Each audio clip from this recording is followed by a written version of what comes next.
C'était une réussite politique et diplomatique indiscutable. Il faut là bien dire que, on peut le dire, nous, pour la France a mis beaucoup d'efforts. On a voulu que cette COP-là soit très efficace, ce qui n'était pas le cas des COP antérieures. Et le Chili nous a beaucoup aidés.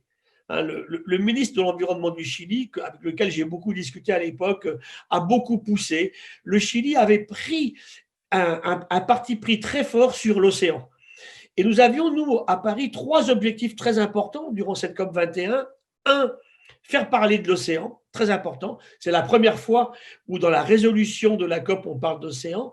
2, de la biodiversité et du vivant, en montrant que finalement, si le climat change, s'il n'y a pas de vie sur la Terre, on s'en fiche que le climat change, ce n'est pas très important finalement. Et bien sûr, sur les activités économiques humaines aussi. Et enfin, le rôle des femmes. Donc voilà, et pour tout ça, pour moi, ça a été une réussite à court terme.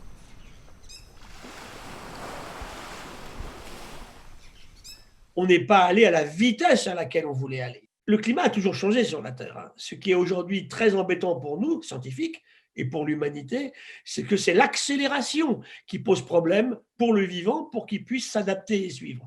Donc, dans les faits très pratiques, je ne suis pas émerveillé, je pense qu'on aurait dû faire beaucoup mieux. Et je terminerai sur cette question-là, sur les aspects financiers encore. Où sont les moyens que chaque pays s'était engagé à mettre sur la table pour modifier sa politique climatique dans le futur? Cette économie qu'on avait prônée en avant est restée la même, ce qui veut dire une économie à bout du nez pour faire du profit à court terme.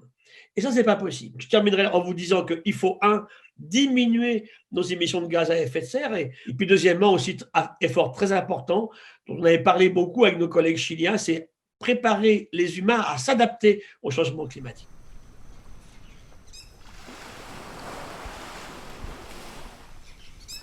Pour moi, il y aura 4 piliers au changement. La science, bien sûr.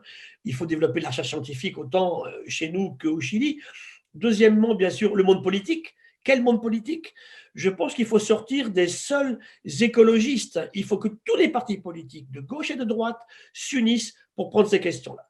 C'est ce qui est vital. On me disait souvent, parce qu'on m'aime bien, oui, professeur, vous avez raison, mais on verra ça plus tard. Ça, on a gagné quelque chose. Plus personne ne dit ça aujourd'hui. Donc, c'est important de le dire aujourd'hui. Après, les ONG qui ont joué leur rôle, et les ONG les plus percutantes possibles, qui vraiment mettent du poil à gratter dans le système pour dire aux gens, changez. Et dans les ONG, il y a tous les mouvements des jeunes. Moi, j'ai été très sensible. Je suis professeur des universités, à l'école vétérinaire, en médecine, en agronomie, en écologie. Et tous nos jeunes sont bouleversés. Ils se rendent compte qu'on ne peut plus ne pas changer plus vite que ce qu'on fait aujourd'hui. Il faut le faire. Ils nous en veulent. Et vous savez que si on ne fait rien pour nos jeunes, ils vont se radicaliser, ce qui pourrait être très dangereux aussi dans le futur. Et puis bien sûr aussi, les entreprises. Je ne crois pas que demain, on pourra changer le système et aller aussi vite qu'on doit aller si le monde de l'entreprise ne travaille pas avec nous.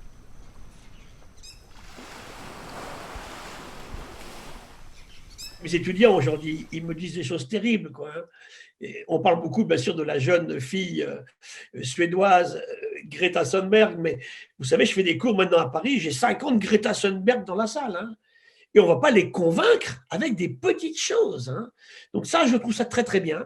Il faut qu'on participe avec eux. Il faut aussi qu'on arrête la collapsologie. Il faut aussi qui a beaucoup monté depuis 2015, parce que justement, on n'a pas fait grand-chose. Il faut arrêter le catastrophisme. Il faut dire une chose, et moi, je suis quelqu'un qui travaille sur l'évolution du vivant depuis toujours, depuis que je suis tout petit. La vie, elle a presque 4000 millions d'années. Elle s'est adaptée aux pires problèmes qu'elle a rencontrés. Et si elle est toujours là avec nous, autant au Chili qu'en France, c'est parce qu'elle s'est adaptée à des changements extérieurs. Et pour s'adapter, il faut changer. Et nous, on ne change toujours pas. Et c'est ça que je critique aujourd'hui. On n'a pas assez changé entre 2015 et 2020. Et ça, c'est vrai pour les entreprises, bien sûr. C'est vrai pour les politiques aussi. La science continue à faire son travail. Aujourd'hui, il faut être de très mauvaise foi pour dire que l'homme n'est pour rien dans le changement climatique, évidemment. Alors, qu'est-ce qu'on fait ?